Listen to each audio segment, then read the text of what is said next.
देखो, आज तीसरा अनुच्छेद करते हैं। किसी झील पर हजारों हंसों का आ पहुंचना बड़ा आश्चर्यजनक होता है। बतखों के साथ हंसों का साथ साथ हंसों को ही जल मुर्गियों की श्रेणी में गिना जाता है। ये जल मुर्गी पक्षी तैर सकते हैं, उड़ सकते हैं और डुबकी लगा सकते हैं। इनमें से अधिकांश प्रवासी होने के कारण गर्मियों के महीने बाहर अपेक्षाकृत ठंडे देशों में बिताते हैं और जाड़े मध्य भारत जैसे गर्म स्थानों में। वे अपने जाल युक्त पैरों के लिए बहुत प्रसिद्ध हैं, जो उन्हें पानी में आसानी से तैरने में सहायता करते हैं। ये आश्चर्यजनक प्राणी जल का वाटरप्रूफ होते हैं। अपनी पूंछ में स्थित एक ग्रंथि से निकलने वाले तेल को अपने पंखों में चिपड़ लेते हैं और इससे उन्हें ठंडे पानी में भी सुरक्षा भी प्राप्त होती है। लिखा है। अब जल मुर्गी वे पक्षी हैं जो मध्य भारत में प्रवेश नहीं करते, पानी में निर्दोष तैर सकते हैं, तैर सकते हैं, डुबकी लगा सकते हैं और उड़ सकते हैं, तर्रा सकते हैं और चटपटा सकते हैं। तो इसमें ऊपर में क्या दिया है? तैर सकते हैं, डुबकी लगा सकते हैं और उड़ सकते हैं। एक बार वो पढ़ के ही समझ में आ गया। अब अगला पे जाते हैं। किसी की तरफ से आवाज आ रहा है, म्यूट कर लें अपने आप को अगर आवाज ज्यादा आ रहा है तो उधर से। सुपरिचित के लिए दूसरा शब्द अनुच्छेद में है। सुपरिचित मतलब क्या होता है? प्रसिद्ध। क्या शब्द अनुच्छेद में दिया है उसको ध्यान से देखना पड़ेगा। सुपरिचित मतलब कि जिसको परिचित रहे अच्छे तरीके से। तो अच्छे तरीके से परिचित है उसके लिए क्या शब्द दिया है? प्रसिद्ध तो वो होता है उसके लिए शब्द। अगर मीनिंग जाते हैं तो प्रसिद्ध ही होगा उसका। इसका उत्तर। अब देखो कि अनुच्छेद में ये चीज दिया है या नहीं। प्रसिद्ध प्रसिद्ध देखो दिया है कि नहीं दिया है एक्चुअल में।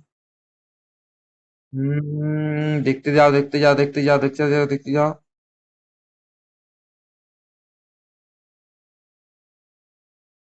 आ पहुंचना बड़ा आश्चर्यजनक होता है, लिखा है ना। आश्चर्यजनक तो देख, प्रसिद्ध कहाँ लिखा है? प्रवासी भी लिखा है। प्रवासी होने के कारण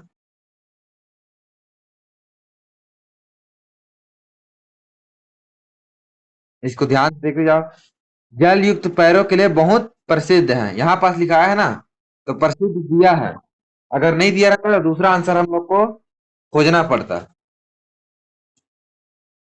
तो इसका आंसर क्या आ जाएगा? प्रसिद्ध। अब देखो, आश्चर्यजनक मतलब क्या होता है? जो चौंकाने वाला रहता है, एकदम हैरान कर देने वाला रहता है ना। जैसे सरप्राइज देने वाला बोलते हैं, नहीं सरप्राइज जैसे कोई सिखला तब आप हैरान हो जाते, थोड़ा सा चौंक जाते, वही लोग कहते हैं आश्चर्यजनक। कोई अलग चीज देख रहा रिश्ता।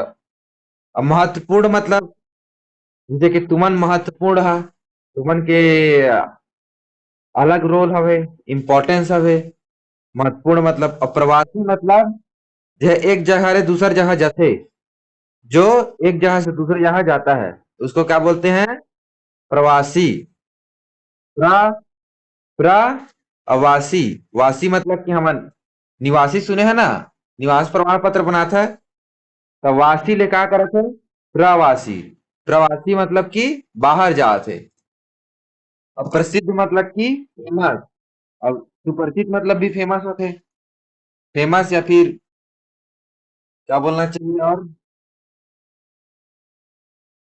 अब हिंदी में ज्यादा वर्ड नहीं है आज मेरे को भी। अब देखो, जल मुर्गियां किस बात के लिए प्रसिद्ध हैं? अधिक प्रसिद्ध हैं। जलसा होने के लिए प्रसिद्ध हैं, एक स्थान से दूसरे स्थान में प्रवेश के लिए प्रसिद्ध हैं, कि जाल युक्त पैरों के लिए तैरने में सहायक है उसके लिए, कि झुंड में चलने के लिए। काकर लिए प्रसिद्ध हैं? तो लिखा है रही से ऊपर में, याद है? एक जगह में बहुत प्रसिद्ध हैं। इसके लिए प्रसिद्ध है? जाल युक्त पैरों के लिए बहुत प्रसिद्ध है, लिखा है ना यहाँ पास। तो काकर लिए प्रसिद्ध है? जाल युक्त पैरों के लिए। ये देखो यहाँ लिखा है जाल युक्त पैरों के लिए बहुत प्रसिद्ध है। तो उत्तर में क्या आएगा? जाल युक्त पैरों। एक बार पढ़ लियो तो समझ में आ जाता है कि क्या होगा। तो इसका उत्तर क्या हो जाएगा? जाल युक्त पैरों के लिए। ठीक है। वहां से देखना है कि उस शब्द की क्या है। झुंड में चलने के लिए उक्त अनुच्छेद में प्रवासी का अर्थ क्या है? प्रवासी का अर्थ क्या बोला था मैं? दूसरे जगह में जाना। दूसरे जगह, एक जगह से दूसरी जगह में। तो इसमें क्या है? निरुद्देश्य से तैरना। गलत हो गई। मौसम बदलने पर दूसरे क्षेत्र में चले जाना, एक चीज बता रहे हैं ना, दूसरे क्षेत्र में चले जाते, एक जगह से दूसरे जगह। तो उत्तर क्या हो गया? बी। पानी पर चलना तो नहीं है, वाटर प्रूफ भी नहीं है। मतलब पूछा थे ना, अगर मतलब। अब आ जाओ 15 नंबर पे। अनुच्छेद के लिए उपयुक्त शीर्षक। इनमें काकर बारे में बात करेंगे। काकर बारे में बात करेंगे। पढ़े हो ना, इसमें हंस के बारे में बात की। हंस के बारे में खाली बात नहीं किया गया है इसमें। हंस के बारे, बतखों के साथ साथ हंस भी, बतखों के साथ साथ हंस के बारे में बात करें ना, तो हंसों के बारे में खाली बात नहीं करे, बतख के बारे में भी। तो बतख और हंस का है? जल मुर्गियां। तो काकर बारे में बात करेंगे है? खाली हंस के बारे में बात थोड़ी ना करेंगे है। तो हंसों के झुंड तो गलत हो गया।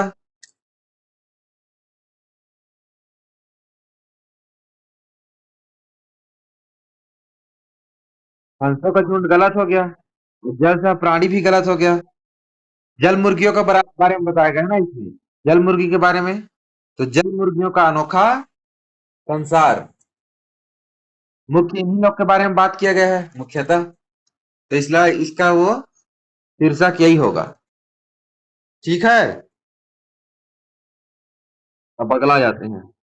फिर से इसको पढ़ना है। मैं अभी एक बार पढ़ रहा हूँ। तुम लोग अभी जब प्रश्न हल कर रहे हो तो बार बार बोल रहा हूँ कि 2 बार पढ़ के हल करना। ठीक है। 2 बार हल के बिना दोबारा इसको देखे हल करना। और जब डायरेक्ट हल करोगे ना तो थोड़ा दूसरा तरीके से करना।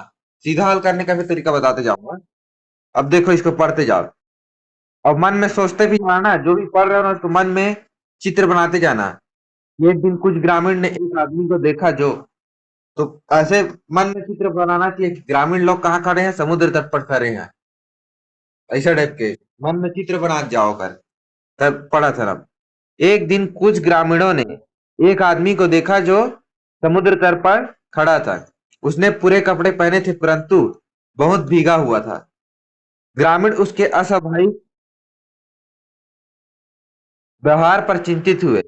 उन्होंने उससे बात करने की कोशिश की पर वह बात नहीं कर सकता था। वह बहुत उद्विग्न दिखाई पड़ रहा था। इसलिए ग्रामीणों ने पुलिस को फोन किया और पुलिस देखभाल के लिए उसे मानसिक रोगियों के अस्पताल ले गई। वह वहां 1 महीने तक रहा क्योंकि वह बोल नहीं सकता था। इसलिए उसे पहचानना कठिन। अफवाहें फैली थी कि वह एक कुशल संगीतज्ञ था। समाचार पत्रों ने तो उसे पियानो मैन तक कहना शुरू कर दिया था। पुलिस खोए हुए व्यक्तियों के लिए हॉटलाइन बना दी। सैकड़ों लोगों ने फोन किए और सहायता करने का वचन दिया। पर 1 महीने के गंभीर प्रयासों के बाद भी पुलिस उस आदमी का असली पहचान जानने के निकट ना पहुंच सकी। कुछ समय के बाद लगा कि समाचार पत्रों ने इस रहस्य को जैसे सुलझा दिया। उन्होंने उस आदमी को 3 फोटो प्रकाशित की, एक में समुद्र तट पर खड़ा, दूसरी में अस्पताल में और तीसरी में वही आदमी जो उन्हीं परिस्थितियों में कनाडा जा पहुंचा था। ठीक है। ग्रामीणों ने पुलिस को बुलाया क्योंकि आदमी उद्विग्न दिख रहा था ना। क्या चीज था बताओ? इसका रीजन क्या है, पढ़े हो ना? क्यों बुलाया? वह गीला हो गया था इसलिए तो नहीं बुलाया। वह मर सकता था। उद्विग्न मतलब क्या होता है पता है? हेलो। हेलो।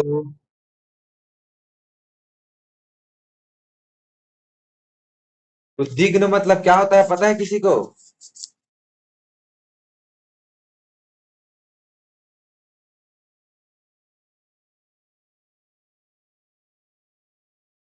वह मर सकता था आएगा। देखो यहाँ पास क्या लिखा है, उद्विग्न मतलब। चलो बेक वापिस आते हैं, क्या लिखा था उसको देखो ध्यान से। ग्रामीणों ने पुलिस को क्यों बुलाया? अब देखो ग्रामीण जब पुलिस को बुलाते हैं वहां पास पहुंचो। वह बहुत उद्विग्न दिखाई पड़ रहा था, इसलिए ग्रामीणों ने पुलिस को फोन किया और पुलिस देखभाल के लिए उसे मानसिक रोग अस्पताल के ऊपर पाई।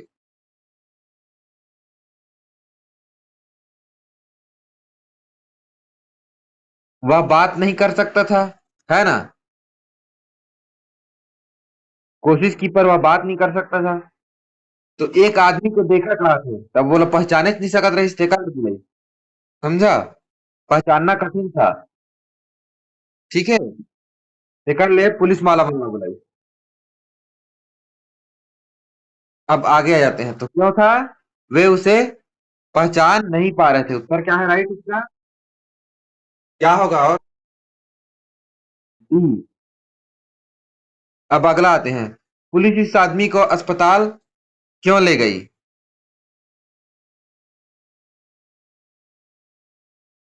साहब, क्योंकि कुछ बोल नहीं रहा था ना, इसलिए उन लोग को लग रहा था कि वो मनोवैज्ञानिक समस्या से पीड़ित है। बोल रहा था क्या बताओ? ऊपर में क्या कुछ बोल रहा था क्या? नहीं बोल रहा था ना। अब देखो, ऊपर में कहीं बात नहीं लिखा है कि उस आदमी को अस्पताल क्यों लगाई, भीतर में चोट लगा था ऐसा तो नहीं बोला है। चोट का तो कहीं जिक्र नहीं हुआ है। लोग खोए हुए लोग को अस्पताल में ढूंढते हैं, ये भी नहीं लिखा है कहीं। उत्तर में लिखा है, वो में लिखा है क्या पैराग्राफ में? उसे वहां मुफ्त भोजन और बिस्तर मिल सके, इसलिए ये भी नहीं लिखा है कहीं पास। तो ये भी गलत हो गया। अगर समझ में नहीं आ रहा इसमें उत्तर क्या है, तब ये गलत को भी छांटते जाना है। और मेन रीजन क्या था? वह कुछ मनोवैज्ञानिक समस्याओं से पीड़ित तो नहीं, क्योंकि वो कुछ नहीं बोल रहा था। पुलिस लोग आ गए तो भी कुछ नहीं बता रहा था, चुपचाप था। इसलिए उसको लगा कि वो पागल वागल थोड़ी ना है। सेकंड वाला हॉस्पिटल ले गई। अब देखो, एक उक्त अनुच्छेद में हॉटलाइन का अर्थ है, लिखा है ना, उक्त अनुच्छेद में हॉटलाइन का अर्थ है। हॉटलाइन मतलब क्या है?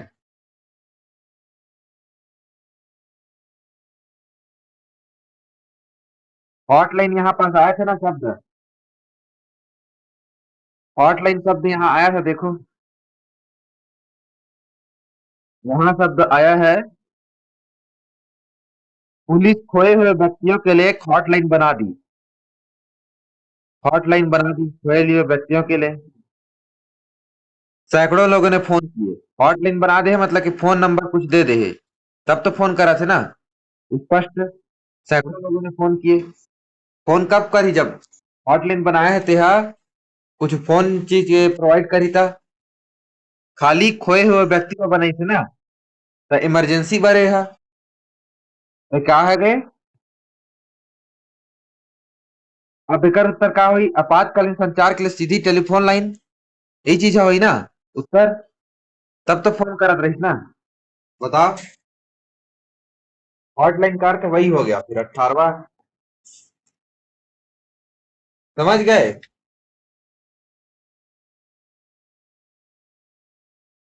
वहां पास वही लिखा है ना, सैकड़ों लोगों ने फोन किया और सहायता देने का वादा वादा किया।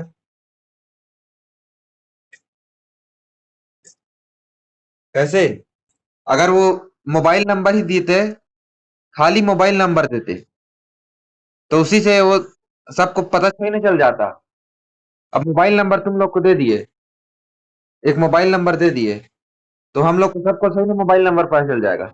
लेकिन उसको आपातकालीन संचार बना देंगे तो लगभग सभी जगह फैल जाता है वो। आपातकालीन मतलब कि इमरजेंसी। कब वो हॉस्पिटल गया हवा? कौन कौन हॉस्पिटल गए है? हेलो, कौन कौन हॉस्पिटल गए है? हॉस्पिटल में देखे हुए यह एक आपातकालीन यहाँ रथे, ये बहुत ज्यादा तबीयत खराब रथे, या बहुत ज्यादा बीमार रहे थे, आपातकालीन में इमरजेंसी वार्ड में, है ना? तौला का थे आपातकालीन। ठीक है। इसी की तरफ से रिपीट आ रहा है तो अपना वो बंद कर लो। अब देखो अगला, कुशल शब्द का अर्थ है, कुशल मतलब कि संगीतकार को थोड़ी ना बोलते हैं कुशल। ये तो गलत हो गया। कोई उपलब्धि भी नहीं है, कुछ काम पूरा करना भी नहीं है। कुशल मतलब कि निपुण, पढ़े हो ना। कोई है बहुत टैलेंटेड है, सुने हैं कभी टैलेंटेड? बहुत ज्यादा टैलेंटेड है कथे, बहुत ज्यादा सक्षम है कथे, ये बहुत होशियार है कथे। होशियार कथे ना तेई लगा थे कुशल। अब कुशल कौन रहते होशियार? यह सुप्रशिक्षित और शिक्षित रहते हैं। एकर उत्तर का हो गई? ए। अब दूसरा देखो, अनुच्छेद में एक वाक्यांश है, असली पहचान जानने के निकट ना पहुंच सके। निम्नलिखित वाक्य में इनमें से कौन सा निकट अर्थ दे रहा है? असली पहचान जानने के निकट ना पहुंच सके मतलब बोला अच्छे से जान नहीं सकी कौन थे। कैमरामैन प्रसिद्ध रॉक स्टार के निकट नहीं पहुंच सका, ये तो गलत है, चीज तो कबू कहे नहीं है पैराग्राफ में, अनुच्छेद में, ये गलत हो गई। खुफिया एजेंसी उस रहस्य के समाधान के निकट नहीं पहुंच सके। वे मित्र अनेक गलतफहमियों के कारण एक दूसरे के निकट नहीं पहुंच सके, ये भी चीज नहीं दे। उसने तय किया कि वह किसी के निकट ना रहे, क्योंकि सबने उसे धोखा दिया था, ये भी नहीं है ऊपर में पैराग्राफ में। तो उत्तर कहा गई? कभी कभी आंसर समझ में नहीं आया ना, तब दूसरा ऑप्शन लगा के लेकर आ या ये चीज तो दे ही नहीं है ऊपर में, और ये चीज हो भी नहीं सके। ऐसे सोच के देख लेकर आ। समझ गया? तो ऐसे करना है। अब देखो दूसरा तरीका क्या होता है। दूसरा तरीका यह होता है कि पहले प्रश्न को पढ़ो। पहले प्रश्न क्या है? हेलन केलर की प्रतिमा बनाई है, हेलन केलर की प्रतिमा बनी है, चीनी मिट्टी की, प्लास्टिक की, कांच की, धातु की। तब देखो हेलन केलर की प्रतिमा के बारे में कहाँ पास लिखा है? कांसे की प्रतिमा बनाई है ना, कांसे की प्रतिमा, है ना। कांसे की प्रतिमा का अनावरण किया। अब देखो कांसे का प्रतिमा, चीनी मिट्टी को तो कांसा नहीं बोलते, प्लास्टिक को भी कांसा नहीं बोलते, कांच को भी कांसा नहीं बोलते। कांसा एक प्रकार का क्या है? धातु। कांसा को धातु है। कांच के तुमन के कांसा के थाली बने हुई ना। ककर ककर घर में कांसा के थाली है रे? हेलो। सबके घर में कांच का थाली होगा स्टील के थाली के अलावा, वो जो थाली रहता है वो, है कि नहीं है? हेलो? हाँ तो उसको धातु बोलते हैं ना, वो धातु है, कांच थोड़ी ना है वो कांच का तो नहीं है, वो कांसा का है। कांसा और कांच में फर्क है। तो यहाँ क्या बोले हैं? कांसे की प्रतिमा। तो कांसा क्या है? धातु है, तो धातु की प्रतिमा बनाए हैं। ठीक है। अब दूसरा प्रश्न पढ़ो ऐसी, फिर उसका उत्तर खोजेंगे। हेलेन केलर का सम्मान किया जाता है क्योंकि उन्होंने खालिस्तान के अधिकारों के लिए काम किया। अब देखो सम्मान किया जाता है, किसके अधिकारों के लिए काम किया उसी को खोजना है हम लोग को। अब यहाँ पास आ जाओ। जिस महिला का इस प्रकार सम्मानित किया गया वे थी हेलन केलर, जिन्होंने विश्व को सिखाया कि अंधों और बहरों का सम्मान किया जाना चाहिए। वे विकलांग व्यक्तियों के अधिकारों की सशक्त समर्थक थी। काकर समर्थक रही? विकलांग व्यक्तियों के और अंधों और बहरों की। तो क्या है? विकलांग लोगों के, यह है ना ऑप्शन में विकलांग लोग। समझ गए? विकलांग लोगों के अधिकार के लिए काम किया ना। ठीक है, समझ गए? ऊपर में उत्तर में दिया है। अब देखो अगला, प्रतिमा में हेलेन केलर को किस रूप में दिखाया गया है? प्रतिमा में हेलेन केलर को किस रूप में दिखाया गया? अब इसको खोजोगे उत्तर में, प्रश्न में खोजोगे कहाँ? यहाँ पहुंच जाओ। अब देखो उनकी एक कांसे की प्रतिमा का अनावरण किया। एक महत्वपूर्ण अमेरिकी महिला के सम्मान में उनके एक कांसे की प्रतिमा का अनावरण किया गया। जिस महिला को इस प्रकार सम्मानित किया गया वे थी केलन केलर, जिन्होंने विश्व को सिखाया कि सम्मान किया जाना चाहिए। वे विकलांग व्यक्तियों के अधिकारों के सशक्त समर्थक की मूर्ति में हेलन को सिर्फ 7 वर्ष की लड़की के रूप में दिखाया गया। मिल गया ये शब्द। देखो ये शब्द मिल गया, क्या के रूप में दिखाया गया है? 7 वर्ष की लड़की के रूप में। तो 7 वर्ष की लड़की कौन है? छोटी लड़की है ना, तो छोटी लड़की के रूप में दिखाएगा। समझ गया? अब क्या है 24वां, हेलन केलर के बहरी और अंधी होने का कारण क्या था? अब एक चीज अभी हम खोजबो, जहां तक पढ़ चुके हैं उसको तो नहीं देखेंगे। मूर्ति में हेलन को सिर्फ 7 वर्ष की लड़की के रूप में दिखाया गया है। जब वह संकेतों की भाषा से बातचीत करना सीखी थी, इसे दक्षिणी अमेरिकी राज्य अलाबामा द्वारा दान में दिया गया था। यहाँ 1880 में हेलन केलर का जन्म हुआ था। 19 मास की अवस्था में वह एक सामान्य बच्ची थी और उसके बाद उसे बहुत तीव्र जर हुआ। क्या लिखे है? बहुत तीव्र जर हुआ, जिससे वह बहरी और अंधी हो गई। तो इसका रीजन क्या है? तीव्र जर रीजन रचना पर बोला का हो गई थे? तीव्र जर तेकर ले वह बहरी और अंधी हो गई। यही चीज पूछा थे, यही चीज पूछ रहा है कि हेलन केलर के बहरी और अंधी होने का कारण क्या है? तो क्या है? तीव्र जर। अभी ऊपर में पढ़े ना। अब अगला में आ जाओ, 25वां। अब देखो, इसे दक्षिणी अमेरिका राज्य अलाबामा द्वारा दान में दिया गया था। यहाँ इसे का संकेत क्या है? तुरंत तरह की प्रतिमा बना रही ना, वही लोग दान में दे रही थे। अगर उत्तर क्या है? हेलन केलर के प्रतिमा। समझ गए? समझ गए ना? चलो ठीक है, फिर अभी 5 मिनट का ब्रेक लेते हैं। हेलो, 5 मिनट का ब्रेक लेते हैं। सुनाई दे रहा है ना? 5 मिनट बाद फिर मिलते हैं। ठीक है। Hello, 5 minute